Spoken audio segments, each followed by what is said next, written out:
सर्वप्रथम आज सर्वांना भारतीय स्वातंत्र्य दिनाच्या खूप खूप शुभेच्छा। आजचा दिवस भारत देशामध्ये एक सण नव्हे तर उत्सव म्हणून साजरा केला जातो। 15 ऑगस्ट 1947 रोजी आपल्याला ब्रिटिश सत्तेतून मुक्तता मिळाली आणि भारत देशाचे स्वातंत्र्य निर्माण झाले।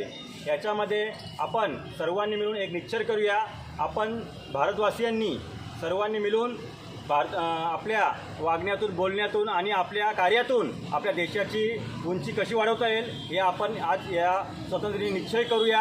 आणि आज या ठिकाणी 143 विधानसभा क्षेत्र अध्यक्ष आदरणीय जोशीसाहेब यांच्या विधानसभेच्या कार्यालयामध्ये आज झेंडावंदन होऊन आज या ठिकाणी भारतीय संविधानाचे उद्देशिकेचे वाचन करण्यात आले।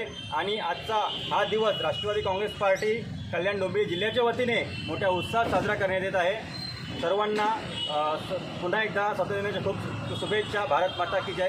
जय हिंद। माननीय कुणाल सुरेश जोशी आणि सुरेश जोशी या निमित्ताने नमस्कार। आज 15 ऑगस्ट आपला 79वा स्वातंत्र्य दिन आहे। आज या मंगळ दिनी आपण सर्वजण इथे जमलो आहोत आणि आनंदित राहत आहोत।